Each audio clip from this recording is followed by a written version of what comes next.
Владимира Пискунова часто называют алмазным генералом. Так сложилась его судьба. Почти 30 лет, с 1964 по 1991 годы, Владимир Венедиктович был в центре грандиозных событий, связанных с становлением алмазной отрасли России. В историю он вошел как последний генеральный директор объединения «Якуталмаз». В 2015 году вместе со своим другом и коллегой Валерием Рудаковым он презентовал в Мирном совместный труд «Алмазную книгу России». Когда я спросила у него, какое самое важное решение приходилось принимать ему в жизни, он вспомнил, как строился Удачненский горнообогатительный комбинат. Для алмазного генерала Пискунова это был настоящий Сталинград.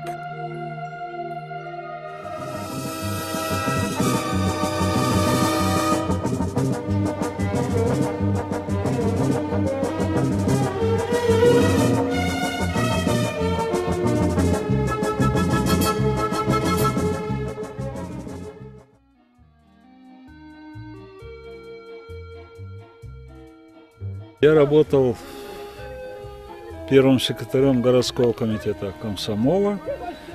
Мы организовали на этой стройке всесоюзную ударную комсомольскую стройку. Сроки были настолько сжаты, что в 1971 году мы забили первые сваи, первые колонны поставили фабрики, а в 1976 году мы практически получили первые алмазы.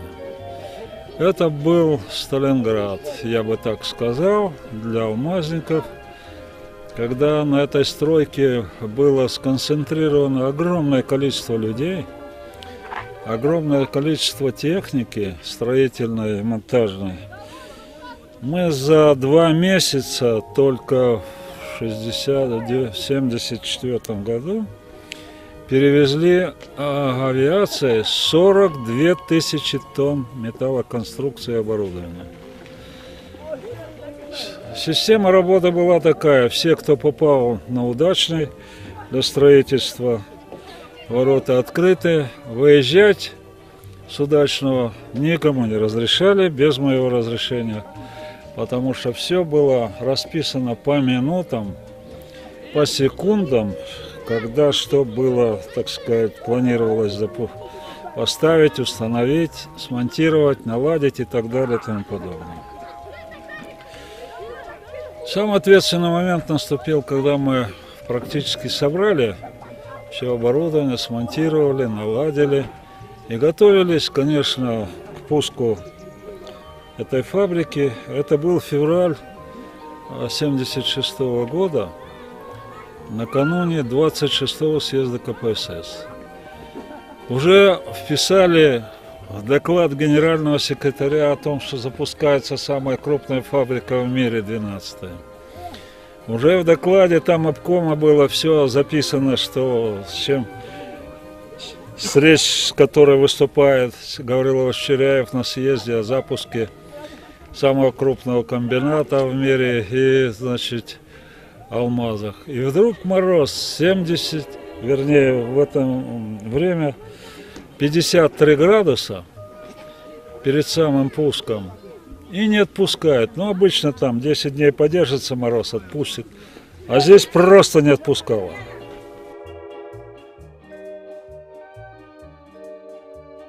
Нам пускать нужно было 5-километровый водовод для фабрики.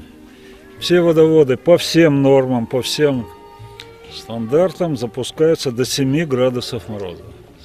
Ниже 7 запрещено. А здесь 53. Что делать? Знаем, что сейчас воду пустим, порвет трубопровод. Знаем, что она может не дойти до фабрики. Знаем, что это, значит, нам как бы Ну, сразу крест поставить на пуске фабрики до съезда. Ну, все же не будут из-за фабрики переносить. И после серьезных консультаций, значит, все, конечно, официальные органы контролирующие запретили нам пускать. Горно-техническая инспекция, значит, гидрологи все института поставили свои подписи запретить, запретить, запретить. И мы приняли решение пустить ее. Когда Козеев, директор ГОКа Анатолий Александрович, поднял руку, говорит: поехали. Ну, по-гагарински поступил. И мы запустили этот 5-километровый водовод с метровой, значит, трубой. И вот мы 5 километров бежали за водой. Вот от насосной до фабрики. Ну, в морозы, когда вода в трубу поступает, трещит труба. Просто здесь она, во-первых, вот ходит вот так, затем трещит просто вся труба. Мы за ней бежим. До фабрики добежали, вода плюхнулась, значит, в систему фабрики. Но тогда людей было на каждом метре этой трубы, расставлены бригады. Практически докладывает: один порыв, второй порыв, третий порыв, 6 порывов было. Что делать? Я говорю, ни в коем случае не останавливать, потому что если бы мы остановили, труба бы заполнилась, мгновенно замерзла. И, значит, подготовили на каждый стык порыва по бригадам сварщиков, а вот там, где прорвало, понимаете, как айсберг, сразу выросли такие ледяные горы. И мы в 2 дыры привязывались за ноги сварщиков и опускали в эти дыры. На минуту остановили там, ну на какое-то время, там час-два, эти остановили трубу, они проварили, запустили, и так до весны, значит, все это дело продержалось.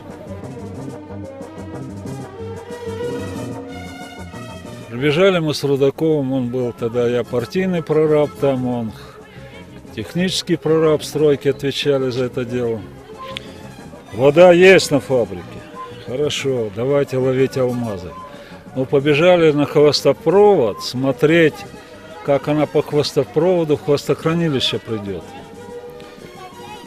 И вот знали уже наизусть каждый метр, где он лежит и так далее. Бежим по этой трубе, а там был лог, значит, и трубу выложили на деревянных кострах. Мы ночью бежали.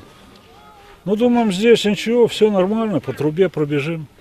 А в этом логе, значит, труба наклонилась, порвала ее. Вода залила этот лог, а ночью туман, не видно ничего. И мы как бежали, так оба в полушубках, там и оказались в этой воде в 53 градуса. Ну, как-то мы выбрались оттуда, там техники было много, нас подобрали. Его увезли на 11-ю фабрику, меня в гостиницу. Спиртом там отмыли, мы по стакану выпили спирта, вроде бы отогрелись до утра. И с утра снова на работу, и вот через 2 дня мы получили первые алмазы. Но это было, конечно, 18, как сейчас помню, алмазов. Это был пик, ну, всего удовольствия, которое все получили от этой колоссальной работы, которую выполняли там тысячи просто людей.